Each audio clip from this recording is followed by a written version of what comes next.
सहायता कीजिए माता। क्या हुआ देवराज? महासंकट छाया है मुझ पर। एक रहस्यमय हाथ अचानक से आया और उसने मेरे पुत्र जयंत का हरण कर लिया, और हम सब देवता मिलकर उसे रोक नहीं पाए। सूर्यदेव! किंतु सावधानी से इंद्रदेव, जयंत को कोई क्षति नहीं होनी चाहिए।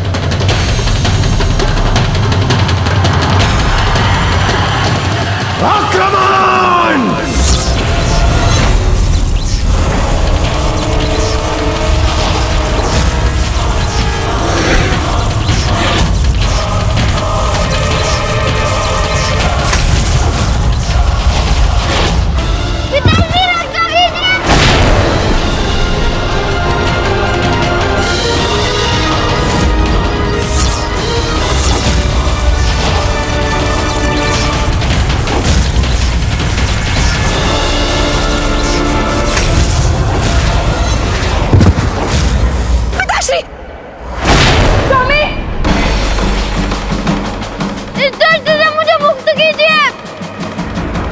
रुक जाइए इंद्रदेव, मैं इस हाथ को इस देह से ही विलग कर देता हूं।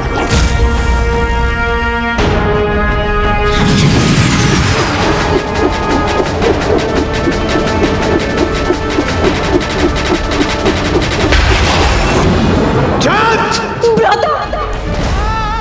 जयंत! इंद्रदेव! जयंत!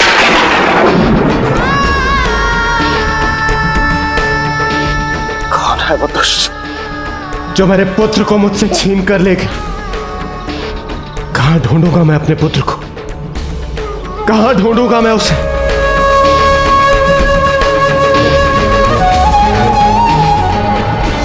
मेरा पुत्र मुझसे छिन गया माता, और मेरी पुत्री देवसेना भी ग्लानि से स्तब्ध है, क्योंकि मेरी पुत्री ही मुझे उस स्थान पर लेकर गई थी जहां से जयंत का हरण हुआ था। माता कुछ कीजिए माता, क्योंकि इसके पीछे का मूल कारण मैं ही हूं। मैं ही इसका दोषी हूं माता, मैं ही इसका दोषी हूं। आप इसके दोषी कैसे हो सकते हैं इंद्रदेव?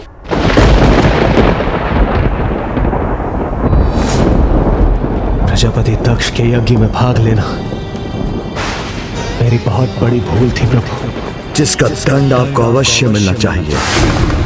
इसलिए मैं शाप देता हूं, आपको इसका भयंकर परिणाम भुगतना होगा। समय आने पर आपका कोई अपना आप से छिन जाएगा। करुणा प्रभु, प्रभु मुझ पर दया कीजिए। मैं आपका दोषी हूं, मुझे क्षमा कर दीजिए प्रभु, क्षमा कर दीजिए मुझे। जिस प्रकार धनुष से निकला बाण नहीं लौटता, उसी प्रकार मेरे मुख से निकला हुआ श्राप भी नहीं लौट सकता। मैं इसके निवारण का मार्ग आपको बताता हूं कि जिस दिन ऐसा होगा और आप पे ये संकट छाएगा, तब कैलाश में ही आपको इस संकट से मुक्ति का उपाय मिलेगा। वो दिन आज ही है माता। एक अत्यंत मायावी शक्ति का प्रकोप हुआ है हम पर, और हम देवता मिलकर भी कुछ न कर पाए। इसलिए मैं यहां कैलाश दौड़ा चला आया। माता, उस महामायावी शक्ति को केवल महादेव अथवा उन्हीं के समान ज्ञानी और शक्तिशाली व्यक्तित्व ही रोक सकता है। आप चिंता मत कीजिए देवराज, सब आपकी इच्छा के अनुसार ही होगा। आपके पुत्र जयंत का कोई अहित नहीं होगा।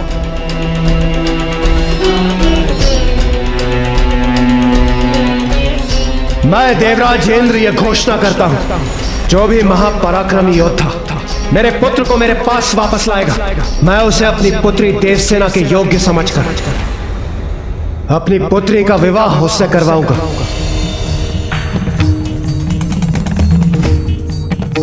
वो सर्वशक्तिशाली महापराक्रमी योद्धा जो उस मायावी शक्ति को परास्त करेगा, वो दिव्य संपन्न व्यक्तित्व योद्धा ही मेरी पुत्री देवसेना की सुरक्षा कर सकता है।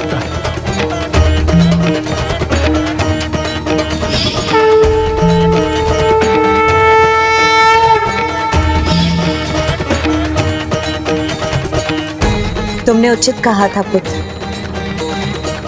जो भी होता है उसके पीछे कोई उचित कारण अवश्य होता है, और इस दुर्भाग्यपूर्ण घटना का भी यही कारण है। चिंता मत कीजिए देवराज। पिता श्री महादेव के समान सामर्थ्यवान तो समस्त संसार में एक ही हैं, भैया कार्तिकेय, जो शिवांश भी है और उनमें प्रभु शिव के समस्त गुण भी हैं। वो अवश्य आपके पुत्र जयंत को लौटा लाएंगे। हाँ पुत्र, कार्तिकेय बलशाली भी और देव सेनापति होने के नाते ये उसका कर्तव्य भी।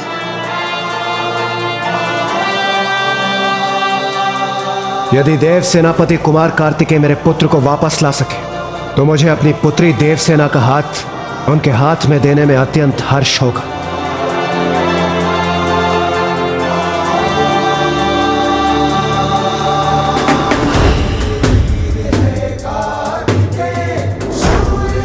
पुत्र गणेश, जाकर अपने अग्रज को कहो मुझे अभी उसकी आवश्यकता है। यहाँ इसी क्षण ये मेरा आदेश है। जो आज्ञा माता।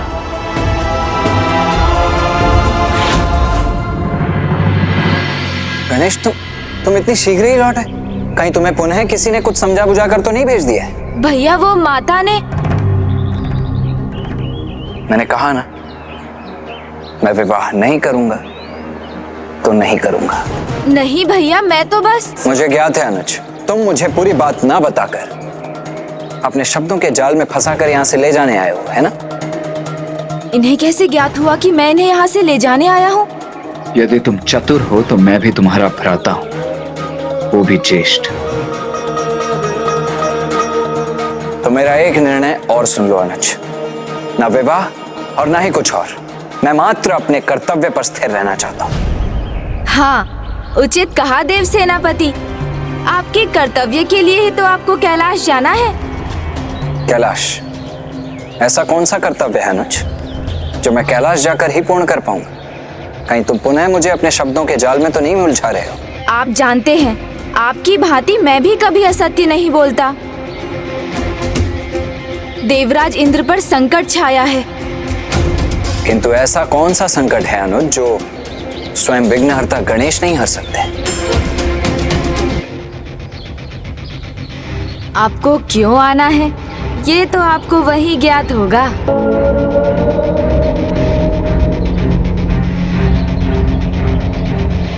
मुझे अभी भी ऐसा क्यों प्रतीत हो रहा है अनुज कि तुम मुझसे कुछ छिपा रहे हो? मैं तो माँ का आदेश सुनाने आया हूँ कि उन्होंने आपको यथाशीघ्र वहाँ बुलाया है। शीघ्र चलिए। क्या माता का आदेश है और वो भी यथाशीघ्र बुलाया है? तो तुमने मुझे पहले क्यों नहीं बताया अनुज? वही प्रयास कर रहा था भैया। ठीक है, अब और कारण बताकर समय व्यर्थ मत करो। मयूर जी!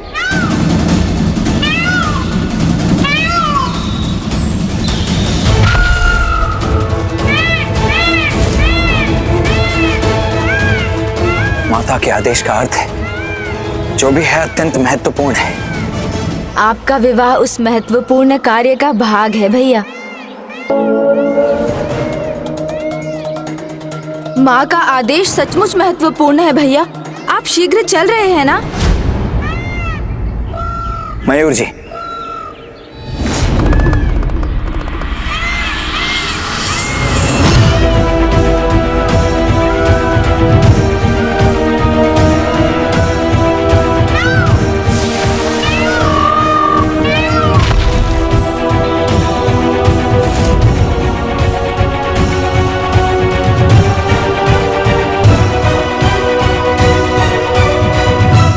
देव सेनापति कुमार कार्तिकेय, मेरी सहायता कीजिए। उस अत्यंत शक्तिशाली मायावी दानव से मेरे पुत्र जयंत की रक्षा कीजिए, जैसे हम सब देवता मिलकर भी नहीं रोक पाए। मैंने माता से भी कहा, यदि आप मेरे पुत्र को लौटा सके तो मैं अपनी पुत्री देव सेनापति है मेरे भैया। इसलिए आप सभी की रक्षा उनका कार्य और कर्तव्य दोनों है। और माता का वचन तो भैया अवश्य रखेंगे देवराज।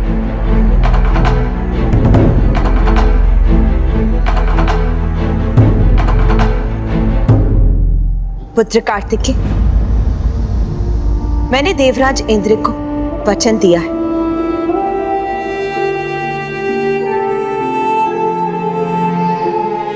माता, आपके प्रत्येक वचन का मान रखना मेरा परम धर्म है।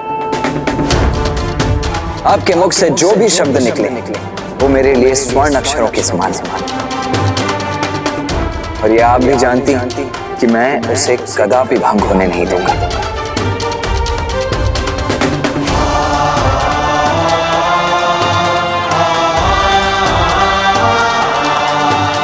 देवराज, मेरी माता का आदेश मेरे लिए सर्वोपरि है, इसीलिए आप अब निश्चिंत हो जाइए। आपका पुत्र जयंत जहां कहीं भी होगा, मैं उसे जीवित अवश्य लौटा लाऊंगा।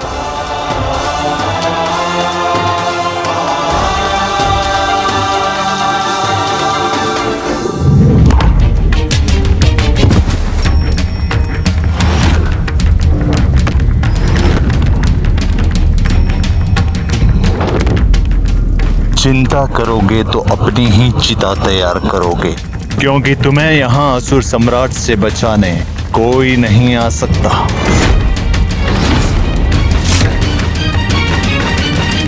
आपके आशीर्वाद से तो असंभव भी संभव हो जाता है। यदि वो दुष्ट जयंत को पाताल लोक भी ले गया हो तो मैं उसे वापस लाऊंगा और जयंत का हरण करने वाले उस दुष्ट असुर को उचित दंड भी दूंगा। एक नहीं अनेक दुष्ट पुत्र।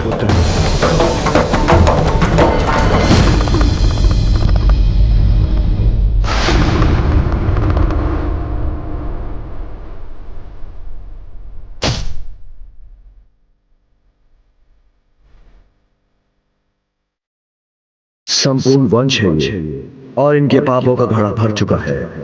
इनका अंत ही तुम्हारे जन्म का मूल उद्देश्य है पुत्र, जिसे पूर्ण करने का अब समय आ गया है।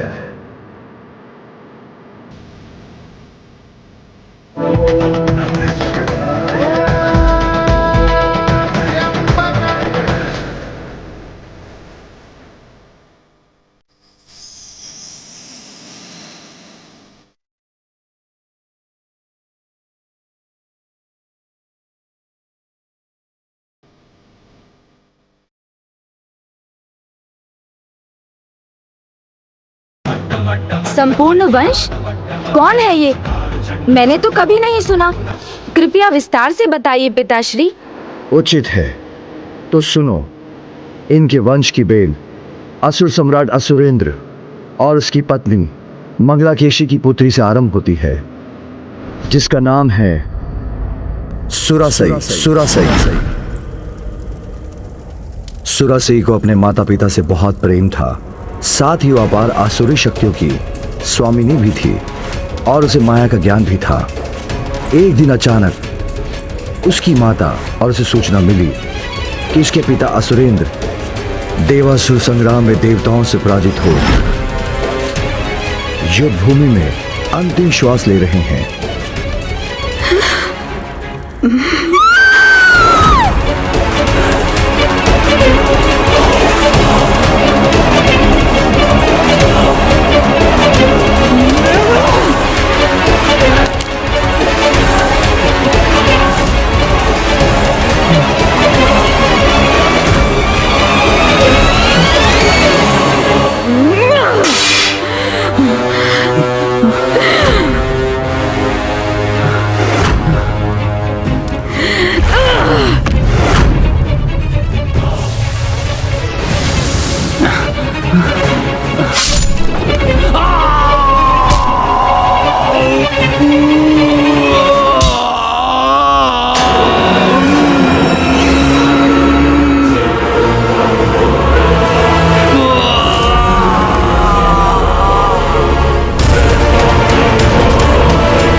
इस समाचार ने सुरासाई और उसकी आसुरी शक्ति को और भी भड़का दिया, जो अपनी मायावी ज्ञान का प्रयोग कर कोई भी रूप ले सकती थी।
कैसे हो गया? पिताश्री, आपकी पुत्री सुरा से आ गई है। पिताश्री,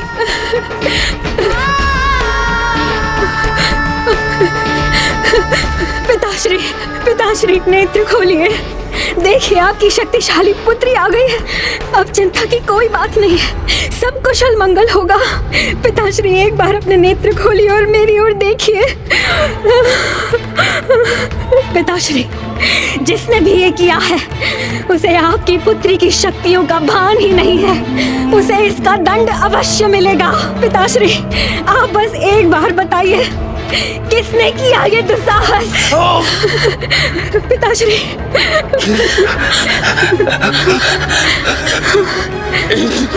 इंद्र देवता!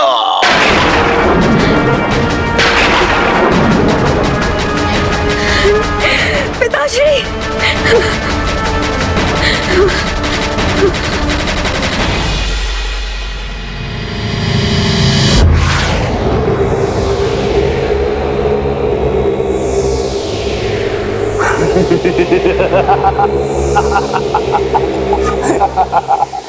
देवताओं, असुरेंद्र की मायावी शक्ति और उनके दिव्यास्त्रों का सामना करना इतना सहज नहीं है। विश्वास नहीं होता तो कर लो सामना।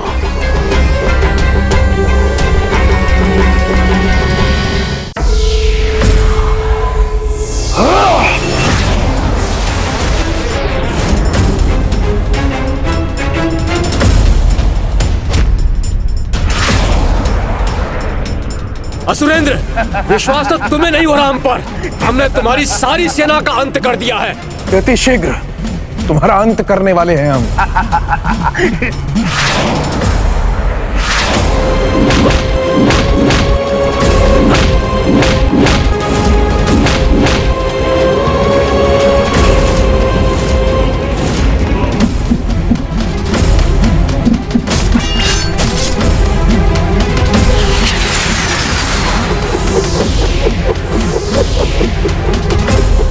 छोटी सी सफलता पर इतने उत्साहित मत हो देवताओं। संभालो, संभालो मेरे इस चक्र का प्रहार।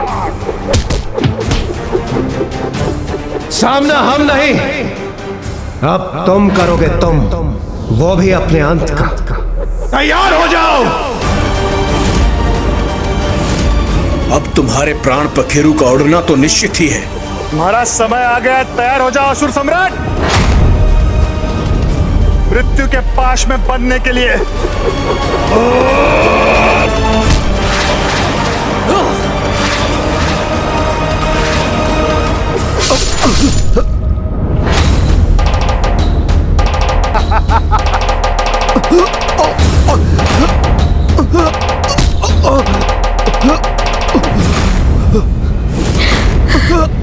कितना कष्ट हुआ पिताश्री को। पिताश्री, पिताश्री, पिताश्री!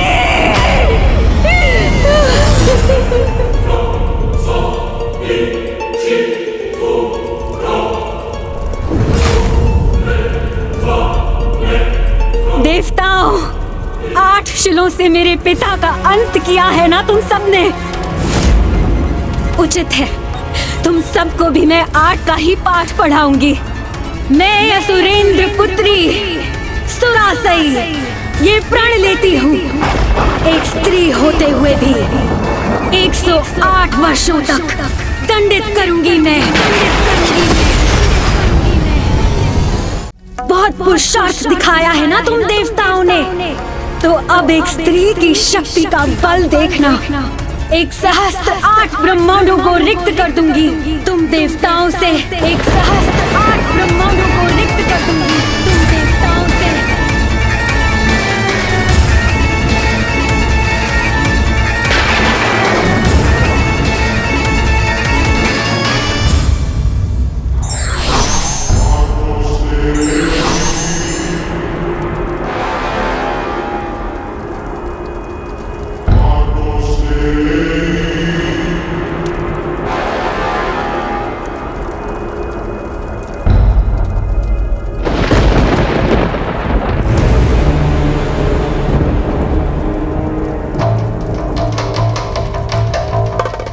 यदि तुमने अभी आक्रमण किया तो तुम्हारा भी यही परिणाम होगा।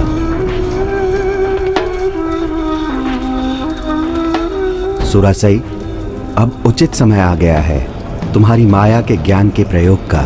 तुम्हारी प्रतिशोध की अग्नि तभी शांत होगी जब तुम स्वयं माया बन सबको दृष्टि होते हुए भी दृष्टिहीन बना दो। देवता तो क्या, बड़े से बड़े धर्मात्मा ऋषि भी तुम्हारा भेद ना जान सके।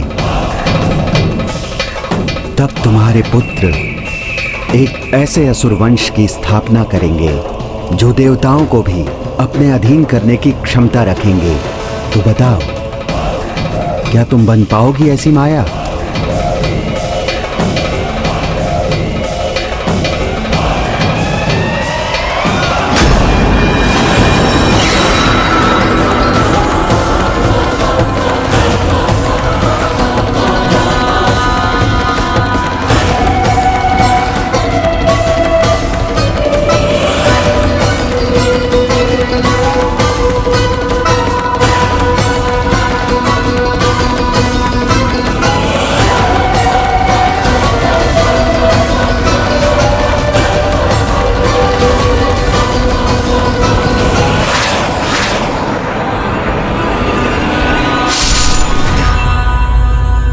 देवासुर संग्राम जो असुरेंद्र की मृत्यु से संपन्न हुआ था, अब वो प्रतिशोध के संग्राम में परिवर्तित हो गया। सुरासई के हृदय में बस एक ही स्वर था, एक ही लक्ष्य था, प्रतिशोध और देवताओं का विनाश।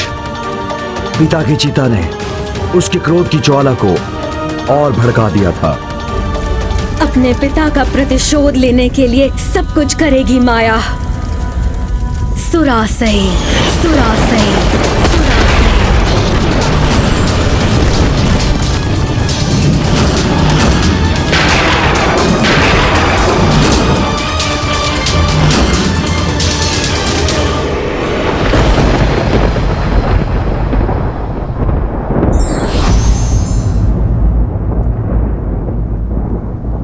घृणा हिंसा का अति सूक्ष्म रूप है और हिंसा किसी भी समस्या का समाधान नहीं।